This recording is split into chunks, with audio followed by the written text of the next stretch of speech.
வணக்கம். 4 மணி செய்திகளை வழங்குவது நான் ஸ்ரீராம். முதலில் இந்த நேரத்திற்கான தலைப்புச் செய்திகளை பார்க்கலாம்.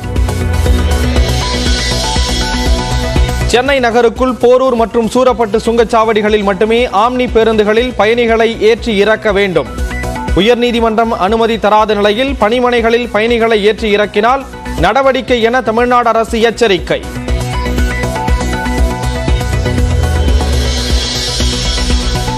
எதிர்க்கட்சி துணைத் தலைவர் இருக்கை விவகாரம் தொடர்பாக சபாநாயகரிடம் எதிர்க்கட்சி தலைவர் எடப்பாடி பழனிசாமி முறையீடு. முடிவை மறுபரிசீலனை செய்யுமாறு முதலமைச்சர் மு.க. ஸ்டாலினும் வேண்டுகோள்.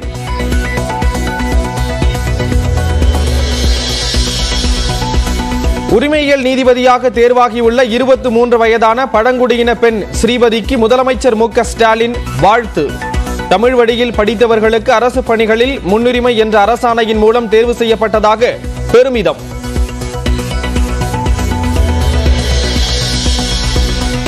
சட்டவிரோத பண பரிவர்த்தனை விவகாரத்தில் செந்தில் பாலாஜியின் ஜாமீன் மனு மீது உயர்நீதிமன்றத்தில் நாளை விசாரணை. வழக்கிற்கு இடையூறாக இருந்த அமைச்சர் பதவியை துறந்ததால் ஜாமீன் கிடைக்குமா என எதிர்பார்ப்பு.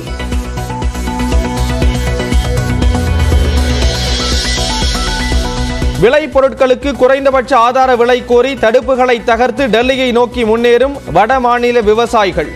ஷம்பு பகுதியில் தடுப்புகளை தகர்த்ததால் ட்ரோன் மூலம் கண்ணீர் புகை குண்டு வீசிய காவலர்கள்.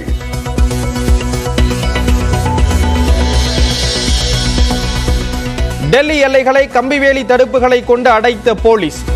முன்னெச்சரிக்கை நடவடிக்கையாக 8 மெட்ரோ ரயில் நிலையங்களின் வாயில்களும் மூடல்.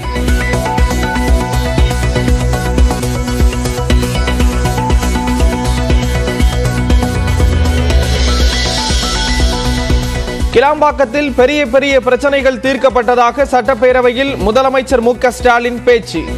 எதிர்க்கட்சிகள் சுட்டிக்காட்டும் சிறு பிரச்சனைகளும் தீர்த்து வைக்கப்படும் என உறுதி.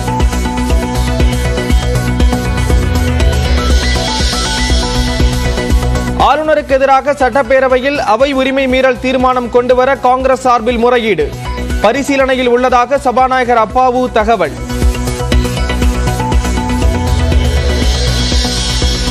விஜயகாந்த் மறைவுக்கு இரங்கல் தெரிவித்து சட்டப்பேரவையில் தீர்மானம். முன்னாள் ஆளுநர் ஃபாத்திமா பீவிக்கும் இரங்கல்.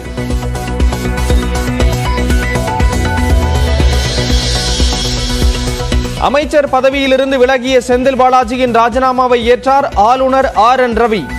முதலமைச்சர் மு.க. ஸ்டாலினின் பரிந்துரையை ஏற்பதாக தெரிவித்த ஆளுநர்.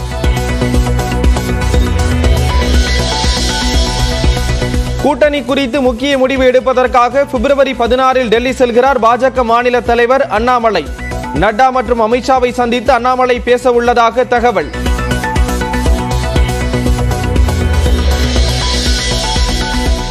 அரசு ஊழியர்கள் மற்றும் ஆசிரியர் சங்கங்களின் கூட்டமைப்பான ஜாக்டோ ஜியோவுடன் அமைச்சர் ஏவ வேலு பேச்சுவார்த்தை.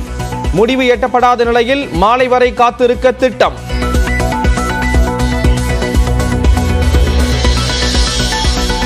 தமிழ்நாடு முழுவதும் பணியை புறக்கணித்து வருவாய்த்துறை அலுவலர்கள் உண்ணாவிரதம். காலி பணியிடங்களை நிரப்ப வேண்டும் என்பது உட்பட 10 கோரிக்கைகளை நிறைவேற்ற வலியுறுத்தல்.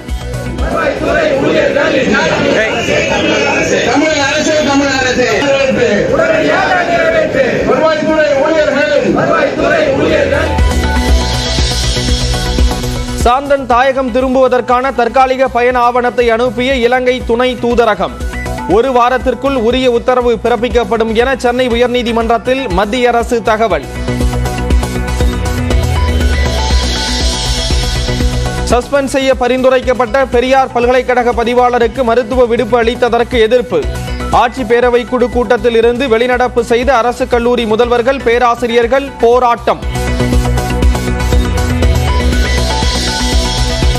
நெல்லை மாவட்டத்தில் சுமார் 3 ஆண்டுகளில் சிறுமிகள் 1448 பேர் குழந்தைகளுக்கு தாயாக இருப்பது அதிர்ச்சி அளிக்கிறது.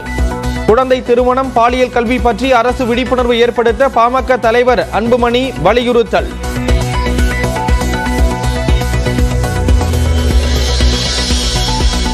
திரைப்பட இயக்குனர் மணிகண்டன் வீட்டில் திருடிய தேசிய விருதுகளை திருப்பிக் கொடுத்த திருடன்.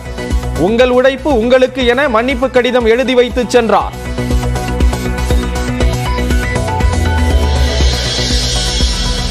சிறிய பட்ஜெட் திரைப்படங்களுக்கான டிக்கெட் கட்டணத்தை குறைப்பது குறித்து 20ஆம் தேதி பொதுக்குழுவில் முடிவு. நடப்பு திரைப்பட தயாரிப்பாளர் சங்க தலைவர் பாரதி ராஜாவின் கோரிக்கை குறித்து திரையரங்கு உரிமையாளர் சங்க தலைவர் விளக்கம்.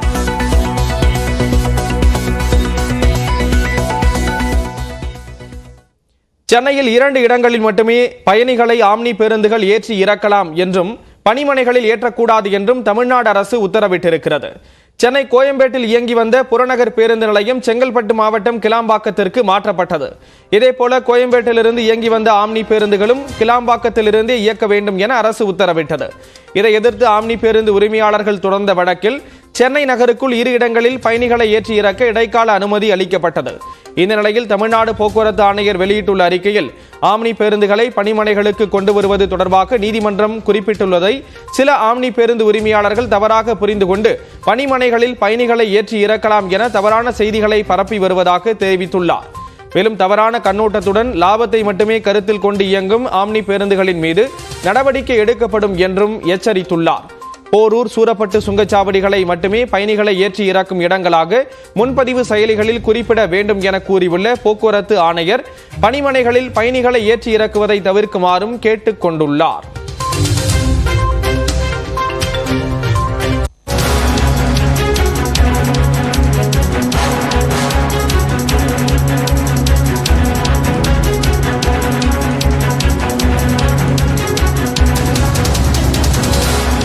இமாச்சல பிரதேசத்திலிருந்து வெற்றி துரைசாமியின் உடலானது சென்னை கொண்டுவரப்பட்டிருக்கிறது. 8 நாட்களாக சட்லஜ் நதியில் அவருடைய உடலை தேடும் பணி நடந்து நேற்றைய தினம் உடல் கண்டுபிடிக்கப்பட்ட நிலையில் இன்றைய தினம் அவருக்கு இறுதிச் சடங்கு நடைபெறக்கூடிய நிலையில் அவருடைய உடல் இன்று மாலை தகனம் செய்யப்பட இருக்கிறது. தற்பொழுது சென்னை கொண்டுவரப்பட்டிருக்கிறது. இது தொடர்பான விவரங்களோடு இணைகிறார் சிறப்பு செய்தியாளர் செந்தில் ராஜா. செந்தில் ராஜா, விவரங்களை பதிவு செய்யலாம். ஸ்ரீராம், வெற்றி துரைசாமியுடைய உடல் இமாச்சல் பிரதேசிலிருந்து தனி விமானம் மூலமாக தற்போது சென்னை கொண்டு வரப்பட்டிருக்கிறது. தனி விமானத்தில் எடுத்து வரப்பட்டிருக்கக்கூடிய அவருடைய உடல் விமான நிலையத்திலிருந்து வெளியே எடுத்துட்டு வரும் பணி தற்போது நடைபெற்று வருகிறது. இன்னும் ஒரு 10 முதல் 15 நிமிடத்தில் அவருடைய உடலானது ஆம்புலன்ஸ் மூலமாக ஏற்றப்பட்டு ராஜகீழ் பக்கத்தில் இருக்கக்கூடிய அவருடைய இல்லத்திற்கு கொண்டு செல்லப்பட்டு அங்கிருந்து அவருடைய இல்லத்திற்கு மீண்டும் எடுத்து செல்லப்படும். தினகரில் உள்ள இல்லத்திற்கு எடுத்து செல்லப்படும். அதற்கு பிறகு அவருடைய இறுதி சடங்கு செய்யப்பட உள்ளது. குறிப்பாக கண்ணமாப்பேட்டையில் அவருடைய உடல் தகனம் செய்யப்பட இருக்கிறது. ஸ்ரீராம், இன்று மாலை அவருடைய உடல் தகனம் செய்யப்பட இருக்கக்கூடிய நிலையில் பல்வேறு தரப்பை சேர்ந்தவர்களும் தொடர்ந்து அவருக்கு இரங்கலை தெரிவிச்சுட்டு வரதை பார்க்க முடியுது. அடுத்த இறுதிக்கட்ட ஏற்பாடுகள்லாம் எந்த அளவில் இருக்கு செந்தில் ராஜா? ஸ்ரீராம், குறிப்பாக பார்த்தீர்கள் என்றால் இன்று மதியம் முதலே நடிகர் அஜித் குமார் துரைசாமியுடைய அந்த ராஜகீழ்பாக்கம் இல்லத்திற்கு சென்று அங்கு குடும்பத்தினருக்கு ஆறுதல் சொல்லிவிட்டு அங்கே காத்திருக்கிறார். அது மட்டும் இல்லாமல் இந்த உடல் எடுத்து வரப்பட்டது அனைத்து ஏற்பாடுகளும் செய்யப்பட்டிருக்கிறது. குறிப்பாக அவர் இறந்து 8 நாட்கள் ஆகிறது. அதாவது அந்த விபத்து நடந்து உடல் நேற்று மீட்கப்பட்டது. இந்த நிலையில்தான் உடற்கூறு ஆய்வுக்கு பிறகு தற்போது சென்னை கொண்டு வரப்பட்டிருக்கிறது. இதற்கு பிறகு அவர்களுடைய முறைப்படி இன்று மாலையே அவருடைய உடலுக்கு இறுதி சடங்கு நடைபெற இருக்கிறது. அதற்கு பிறகு அஞ்சலிக்கு வைக்கப்பட்டு இறுதி அதாவது அவருடைய உடல் தகனம் செய்யப்பட இருக்கிறது. ஸ்ரீராம், விவரங்களை வழங்கியதற்கு நன்றி செந்தில் ராஜா.